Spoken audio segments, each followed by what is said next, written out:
이 시간 성경 봉독하실 때에 스가랴서 9장 9절 10절 말씀 홍영숙 집사님 봉독해 드립니다. 다 같이 기립 하셔서 하나님의 말씀을 봉독하시겠습니다.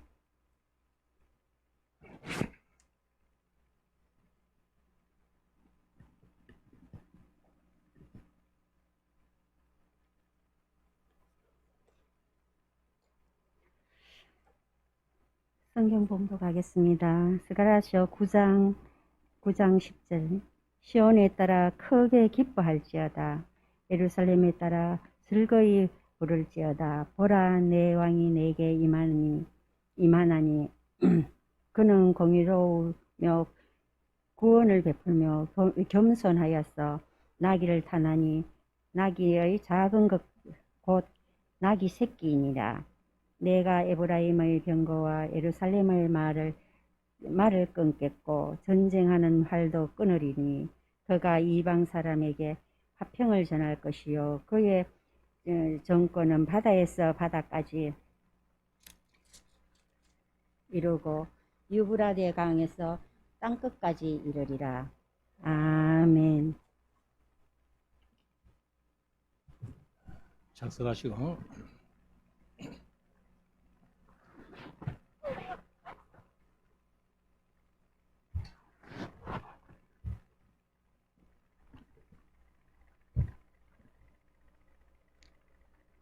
이제 우리 하나님의 말씀을 묵상하는 시간인데요.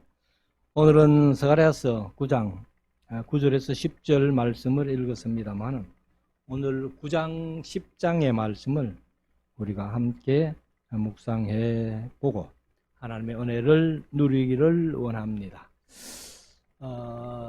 성경 번역이 참 어렵다 하는 말씀을 미리 드렸습니다만 그 중에서도 이 스가랴서가 아마 번역이 조금 어려웠던 것 같습니다.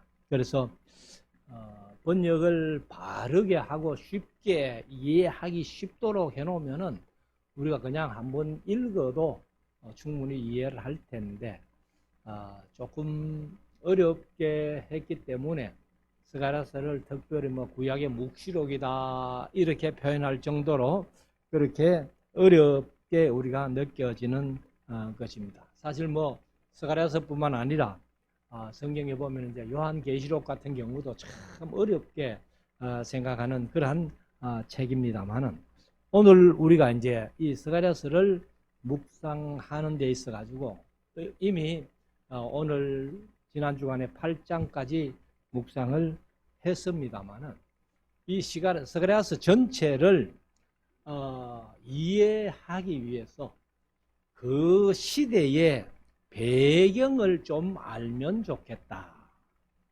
그래서 우리가 일반적인 배경은 이제 고레스가 칙령 내리고 그다음에 1차 귀환해 가지고 한 1년 2개월 정도 지나고 이제 성경 기초를 놓다가 한 4, 5년 지어졌을 때에 사마리아 사람들과 그 주변 사람들이 이렇게 방해를 해가지고 아락사스다가 칙령을 내려가지고 다리오 왕 2년까지 중단된 상태.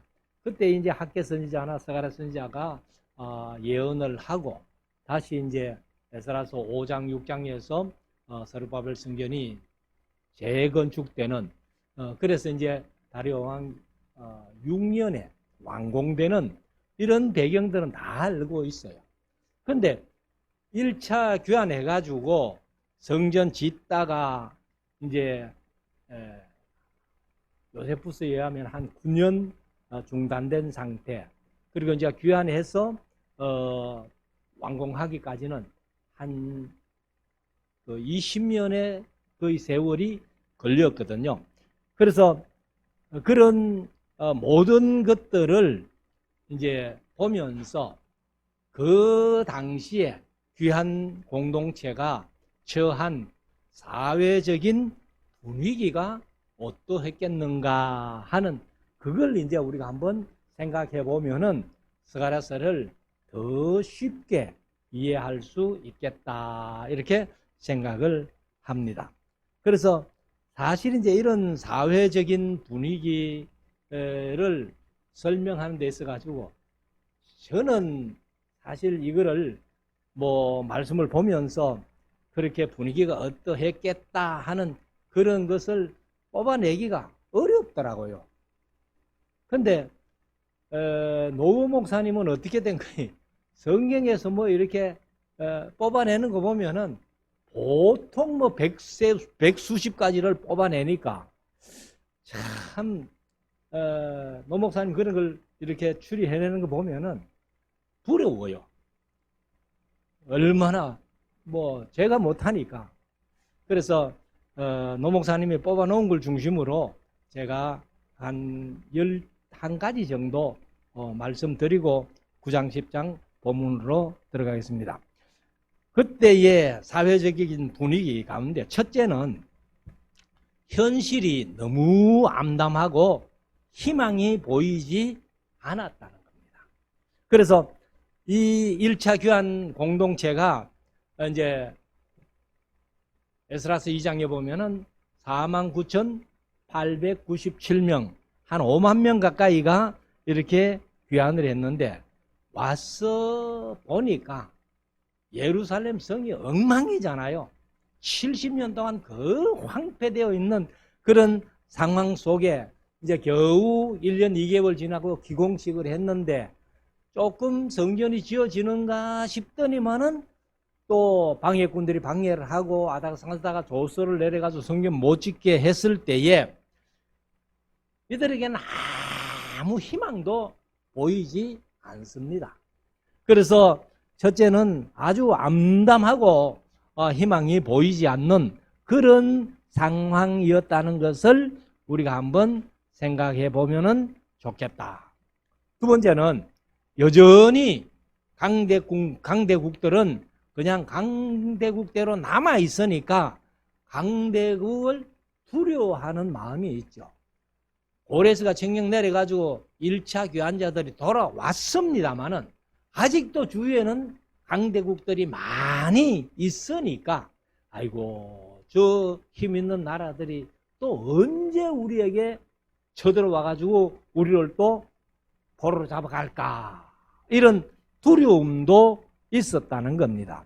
그래서 우리가 이제 1차 오고 나서 사실 1차 49,897명이 1차로 오고 나서 바로 한 1, 2년 있다가 2차 오고 또 좀 있다가 3차 오고 하면 되는데 1차 오고 나서 지금 성전이 완공되기까지가 20년 그리고 또 성전 완공된 다음에도 1차 귀환과 2차 귀환의 간격이 79년이라는 그런 간격이 있단 말이에요. 그러니까 이 바벨론에서 오지 않는 많은 사람들도 있지만은 1차 귀환에 한 5만 명 정도 와가지고 만약에 뭐 강대국들이 또 침공한다면은 이걸 어떻게 막을 힘도 없고 그런 두려움이 있다는 겁니다. 세 번째는 하나님께 대한 믿음이 흔들리기 시작합니다. 그래서 하케스를 통해서 우리가 말씀을 묵상해 봤습니다만은 하나님이 우리와 함께 하시지 않는 모양이다. 그리고 성전 짓다가 중단되어 있으니 하나님의 뜻이 아닌 모양이다. 뭐 시기가 아닌 모양이다 하고 하나님에 대한 믿음이 흔들리기 시작을 했다는 겁니다. 그래서 우리가 사실 이 희망이 없다면은요 사람이 죽은 거나 마찬가지예요. 뭐 우리가 이제 그 덴마크의 아주 유명한 철학자 겸 이제 이 키에르케고르라는 사람이 죽음에 이르는 병이라는 책을 썼는데 그 결론이 뭐예요? 희망이 없는 것이 죽음이다. 이렇게 썼다는 겁니다. 그래서 우리가 사실 신앙생활 하면서 하나님에 대한 믿음도 가져야 되지만은 하나님께서 약속하신 모든 것을 우리가 소망하면서 이렇게 바라보면서 사는 것이 얼마나 큰 복인지 모릅니다. 네 번째는 지도청 사람들이 이방 여인과 결혼을 했지요. 그 대표적인 사람이 대제사장 요수아 아닙니까? 그래서 이 에스라가 이제 2차 귀환해가지고 와서 보니까, 그러니까 이 대제사장 요수아부터 그 1차 공동체에 왔던 사람들이 거의 다 이방 여인과 결혼해서 이렇게 사는 것을 이렇게 보았습니다. 그래서 이 사람들이 아이고 뭐 지도자들부터 이방 여인과 결혼하는데 뭐 우리 같은 사람이야 하고서는 아마 그 사회적인 분위기가 이방 여인과 다 결혼하는 그런 이제 일들이 있었다는 거죠. 그래서 사실은 이방 여인과 왜 그렇게 대제사장 요수아부터 그 백성들이 다 결혼을 했겠나 하는 것을 보면은 틀림없이 1차 귀환할 때 그 부인들이 안 따라온 거예요. 그러니까 창세기 2장 18절에 말씀하신 대로 남자가 독차하는 것이 좋지 못하니까 그러니까 다 결혼하게 됩니다. 그래서 사실은 이제 우리 목사님들 중에서도 보니까 상처한 분들이 나이가 벌써 뭐 70이 넘었는데도 아이고 외로워 못 살겠다는 거예요. 그래서 뭐 어떻게든지 새 장가를 드려야 되겠다 이렇게 하는 목사님들도 있던데, 아무튼 여기 이제 1차 귀환 공동체가 귀환해가지고 부인들이 안 따라와서 이방 여인과 결혼하는 이런 것들도 국민들에게는 분위기가 아주 좀 이상한 분위기가 됐다. 다섯 번째, 자신들의 노력이 부질없어 보였다는 겁니다. 노력을 안 할 수도 없고 하기는 하는데 일이 안 된다면은 내가 이렇게 힘써서 일해봐야 뭐하노 하고 포기가 되겠죠. 그리고 여섯 번째는 예언들이 너무 더디게 이루어져 간다는 그런 생각이 든다는 겁니다.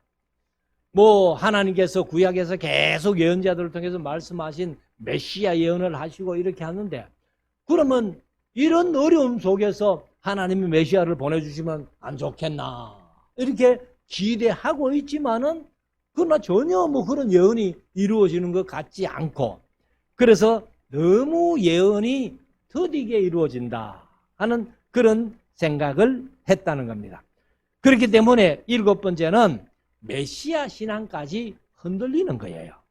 그래서 메시아가 오신다면은, 하나님께서 약속하신 메시아가 오신다면은 이런 어려운 때에 오시는 것이 진짜 메시아지, 평안할 때 그때 오신다면은 우리에게 메시아와 무슨 관계가 있겠나 하는 그런 이제 말씀을 그런 생각들을 하고 메시아 신앙까지도 흔들리고 있다는 겁니다. 그렇기 때문에 오늘 본문 봉독해 드린 대로 9장 9절에 내 왕이 온다 하고, 네 왕이 오시기는 오시는데 겸손하게 오신다 하는 그런 말씀을 하고 있는 것입니다. 그래서 예언이 이제 메시아 신앙이 흔들리니까 메시아 신앙을 스가랴를 통해서 하나님이 백성들에게 불어넣는 것입니다.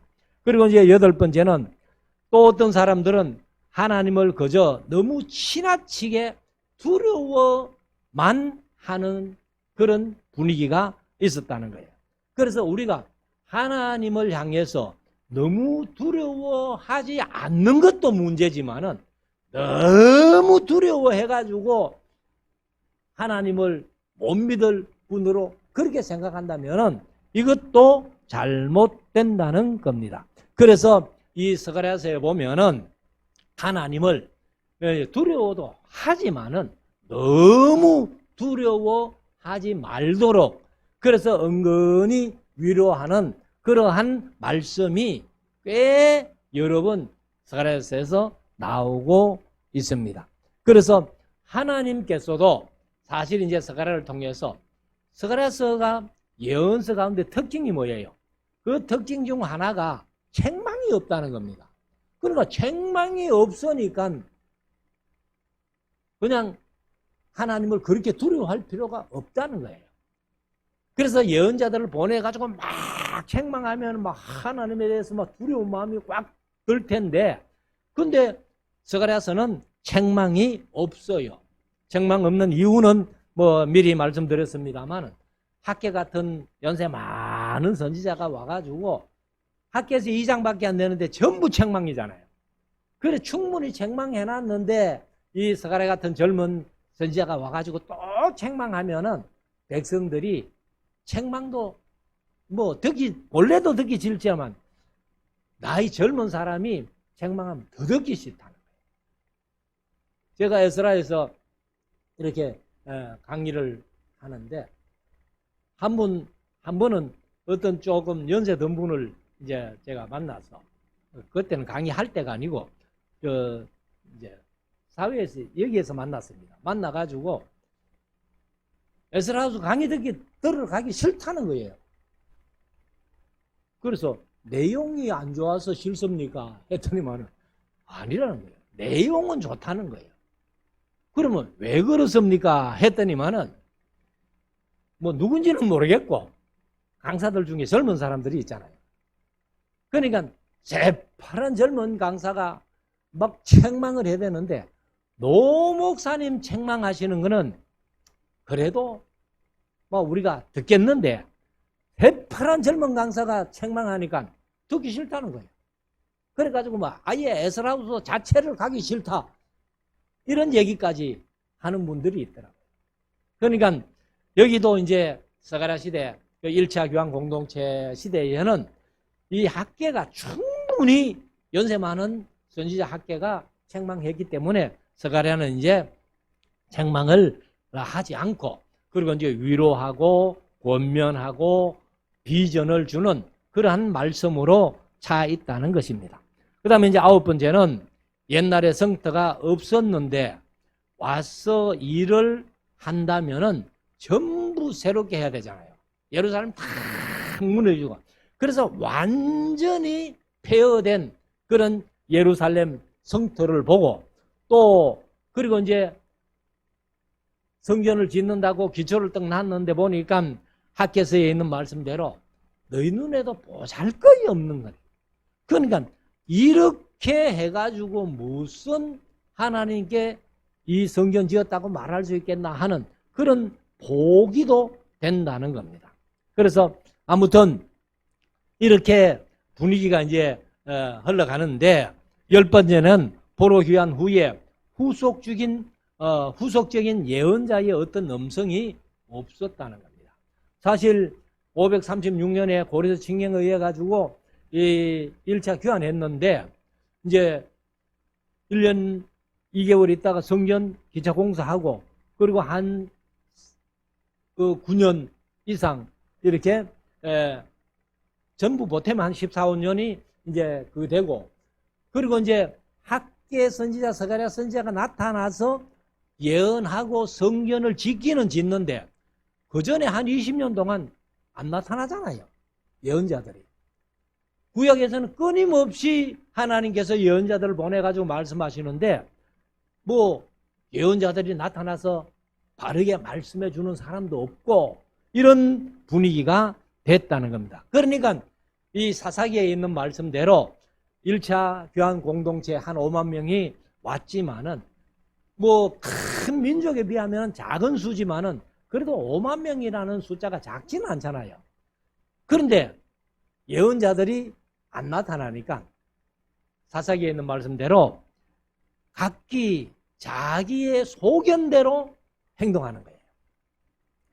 그런 이제 분위기인데, 마지막 11번째는 주변 부족들의 위협과 회방은 여전하다는 겁니다.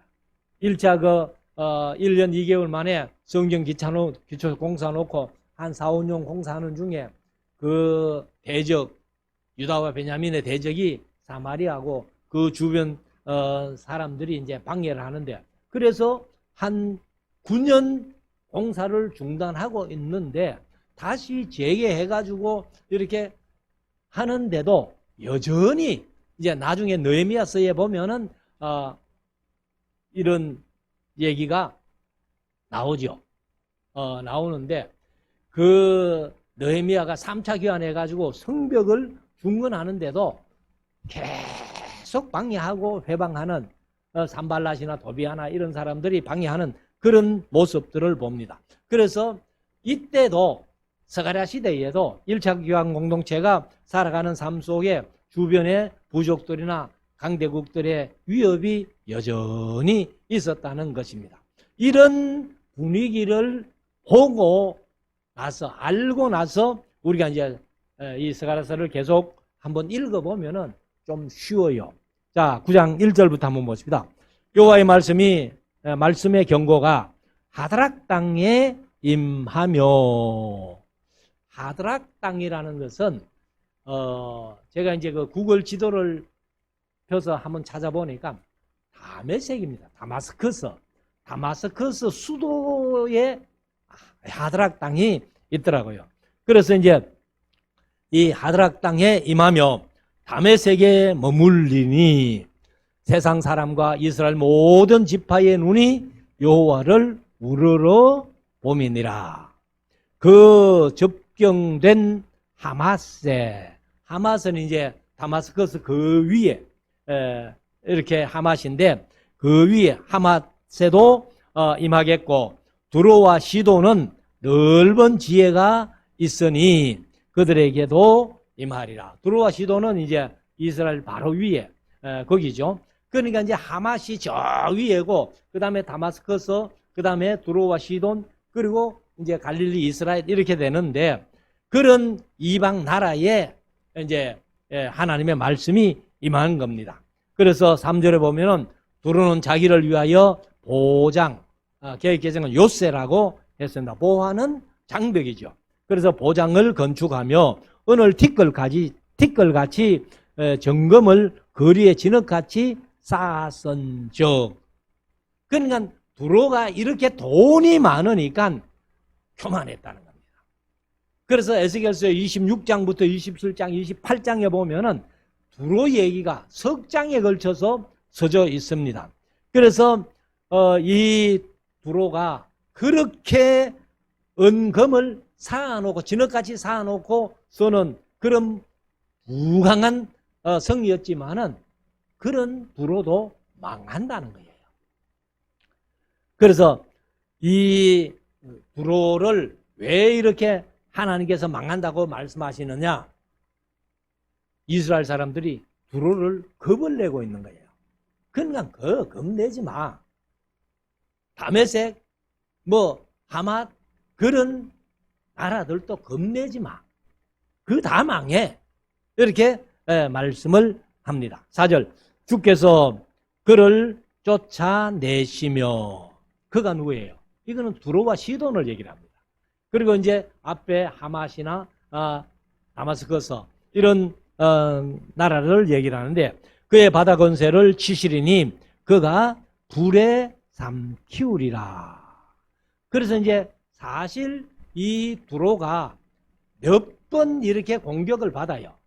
그렇지만은 두로가 완전히 망하는 것은 BC 333년에 알렉산더에 의해서, 헬라에 의해서 완전히 망했습니다.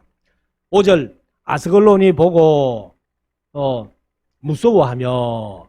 그 아스글론은 이제 블레셋 땅이죠. 블레셋 땅. 그래서 아스글론이 보고 무서워하며 가사도 심히 아파할 것이며 에글론은 그 소망이 수치가 되므로 역시 그리하리라.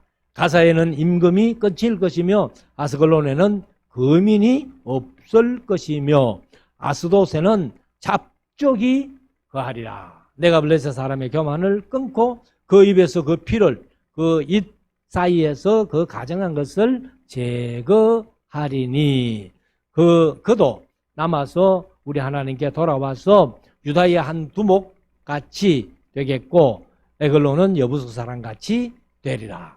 여기 이제 아스글론, 가사, 아스돈, 가더 이렇게 쭉 나오는데 이것은 이제 우리가 잘 아는 대로 블레셋의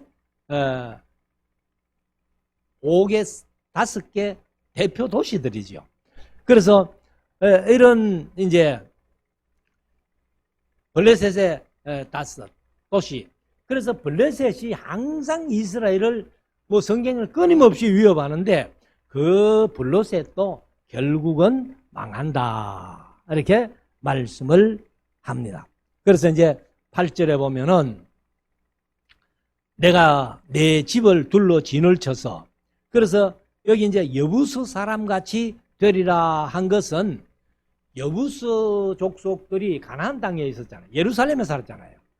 그러니까 이제 베냐민 지파가 사실은 예루살렘을 쫓아내야, 이제 여부수 사람을 쫓아내야 되는데 베냐민 지파가 사사기 1장에 보면 쫓아내지 못했어요.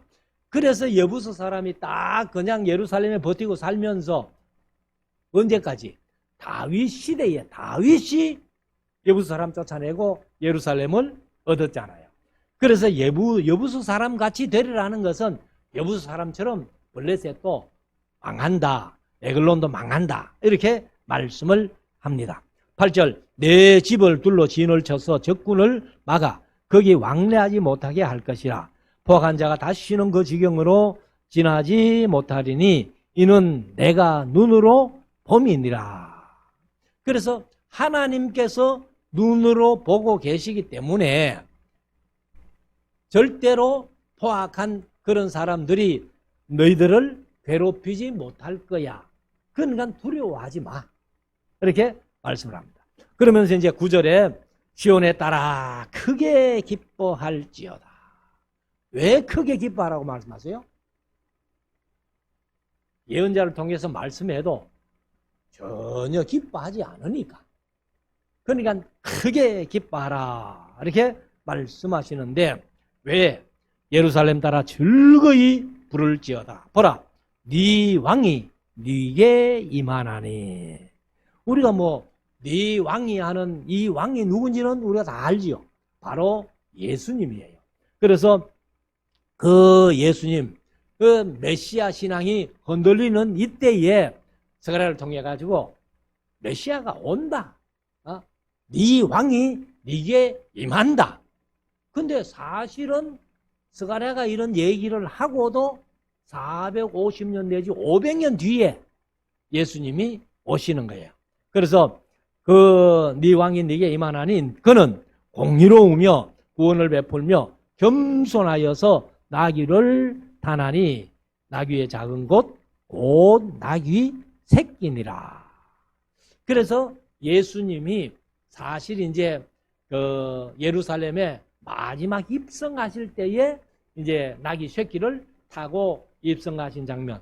그래서 이제 우리가 종려주일이 되면은 꼭 나귀 타고 입성하신 예수님을 한번 묵상하게 되는데, 이것이 스가랴서 9장 9절에서 예언되어진 말씀이다. 10절, 내가 에브라임의 병거와 예루살렘의 말을 끊겠고 전쟁하는 활도 끊으리니 그가 이방 사람에게 화평을 전할 것이요 그의 정권은 예수님이 우리의 왕이 되시고 만왕의 왕이 되어가지고 그 정권, 예수님의 그 정권은 바다에서 바다까지 이르고 유브라데 강에서 땅끝까지 이르리라. 그래서 땅끝까지 이르리라 해서 어디까지 왔어요? 지금 여기 신암동까지 왔고 대구 시내까지 왔습니다. 그래서 이 복음이 완전히 다 이렇게 전파되면은 예수님이 재림하신다. 자, 11절. 너 또 너로 말할진대 내 언약의 피를 인하여 내가 내 갇힌 자들을 물 없는 구덩이에서 놓았나니 소망을 품은 갇혔던 자들아 너희는 보장으로 돌아올지니라. 사실 여기 이제 보장으로 갇혔던 자들이 뭐예요? 아직도 바벨론에서 안 돌아온 사람들, 그 사람들을 향해 가지고 너희들 지금 돌아와라. 근데 60년 동안 안 돌아와요. 79년 동안 안 돌아와요. 그래서 돌아올지라 내가 오늘날 또 이르노라 내가 배나 네게 갚을 것이라. 이거는 이제 갚는다는 것은 복수하고 원수 갚는다는 게 아니고 보상해 주겠다. 보상해 주겠다 하는 그런 말씀입니다. 그래서 내가 충분히 보상해 줄 테니까 너희들이 빨리 돌아와라. 13절 내가 유다로 당긴 활을 삼고 에브라임으로 먹힌 살을 삼았으니, 먹힌 살이라는 것은 개역개정은 끼운 살이다. 그러니까 활을 시위에다가 화살을 끼워가지고 당긴 상태라는 거예요. 그러니까 놓으면은 화살이 나갈 정도로 이렇게 했다는 겁니다. 그래서 시온아 내가 네 자식을 격동시켜 헬라 자식을 치게 하며 너로 용사의 칼과 같게 하리라. 사실 이제 이런 말씀들은 중간사 시대에 이루어집니다. 유다 마카비우스라는 사람이 그 헬라를 치는, 그래서 우리가 이제 중간사 시간에 늘 말씀을 드렸습니다만 사실은 알렉산더가 죽고 알렉산더 이후에 네 장군이 이제 분할 통치하면서 그때에 이제 다니엘서 10장 11장에 나오는 남왕국 북왕국, 그것이 이제 돌레미 왕조와 셀루쿠스 왕조가 150년 동안 전쟁하는, 그때에 이제 150년 전쟁 막바지에 유다 마카비우스가 이 셀루쿠스 왕조를 다 몰아내는, 그래서 안티오코스 4세 헤르카누스가 아니고 안티오코스 4세 갑자기 생각이 안 나요.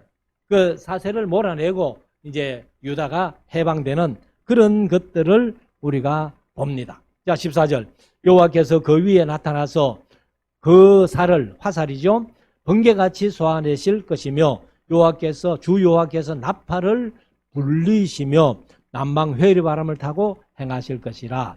만군의 여호와께서 그들을 호위하시리니. 12절에도 이제 보장이 되어 주시고, 그 다음에 여기 15절에는 여호와께서 백성들을 호위해 주신다는 거예요. 그래서 그들이 원수를 삼키며 물맷돌로 밟을 것이며 그들이 피를 마시고 즐거이 부르기를 술 취한 것 같이 할 것인즉 피가 가득한 동이와도 같고, 동이는 물동이입니다. 물동이를 얘기를 하는데 피 묻은 제단 모퉁이와도 같을 것이라. 이 날에 그들의 하나님 여호와께서 그들을 자기의 백성의 양떼같이 구원하시리니 그들이 면류관의 보석같이 여호와의 땅에 빛나리로다. 그 형통함과 그 아름다움이 어찌 그리 큰지 소녀는 곡식으로 강건하며 처녀는 새 포도주로 그러하리로다. 그러하다는 말이 앞에 소녀는 곡식으로 강건해지고 처녀는 새 포도주로 강건해진다는 거예요.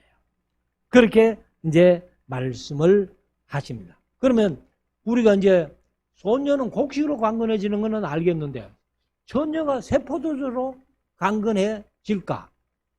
포도주 마시면 술 취하죠.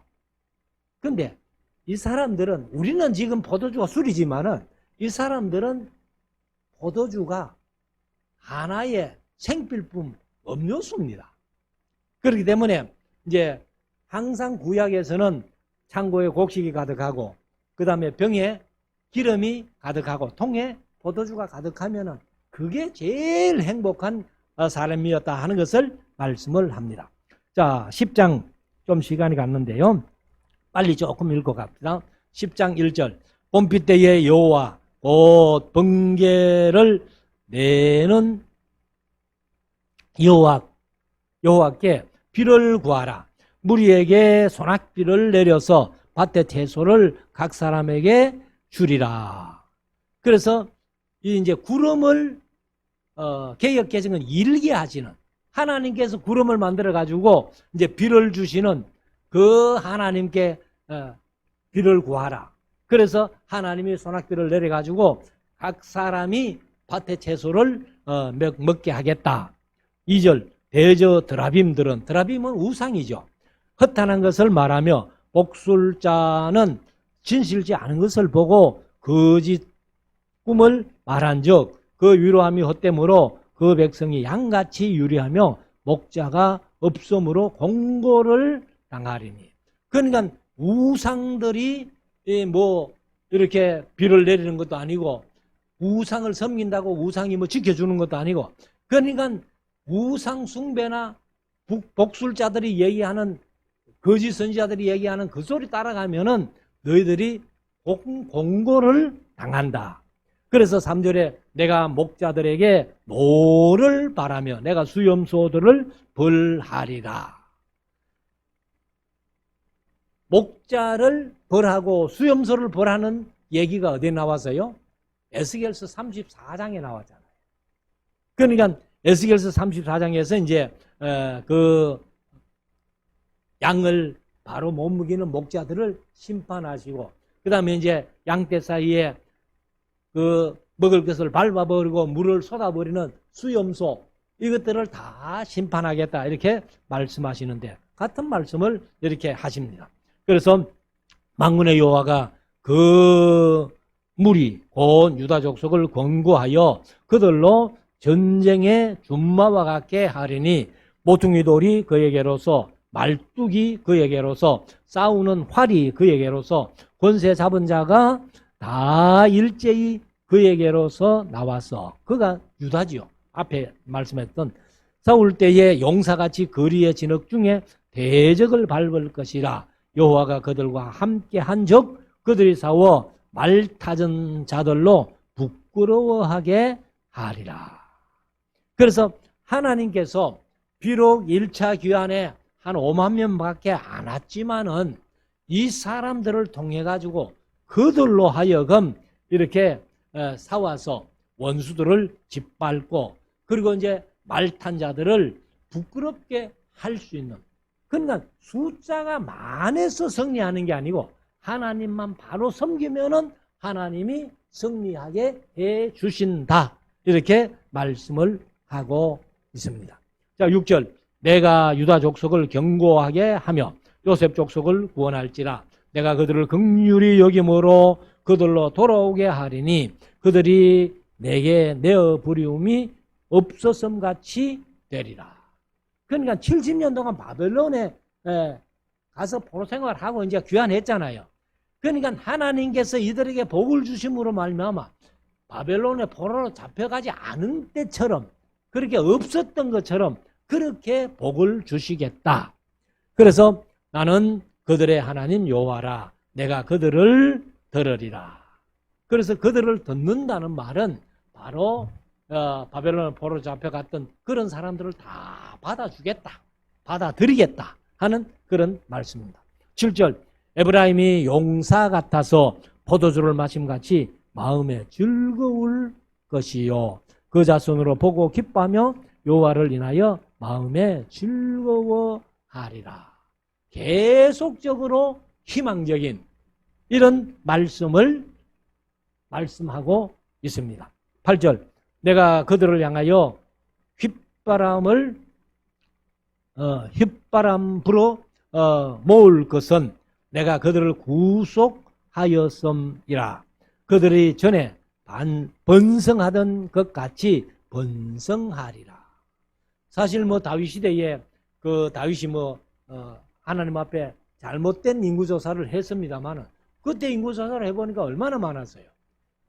이스라엘이 80만, 남방 유다가 50만, 역대기에는 이제 110만, 47만 이렇게 엄청나게 많았는데 바벨론에 포로 잡혀간 것이 겨우 4,600명. 용사 공장 들인 것은 열왕기하서 24장에 보면은 한 18,000명. 그러니까 너무 적었지만은 그러나 전에 번성하던 것처럼 크게 번성하게 해주겠다. 9절 내가 그들을 열방에 흩어 뿌리려니와 그들이 원방에서 나를 기억하고 그들의 자녀와 함께 다 생존하여 돌아올지라. 그래서 하나님께서 백성을 흩었지만은 다 생존해서 번성해가지고 돌아온다.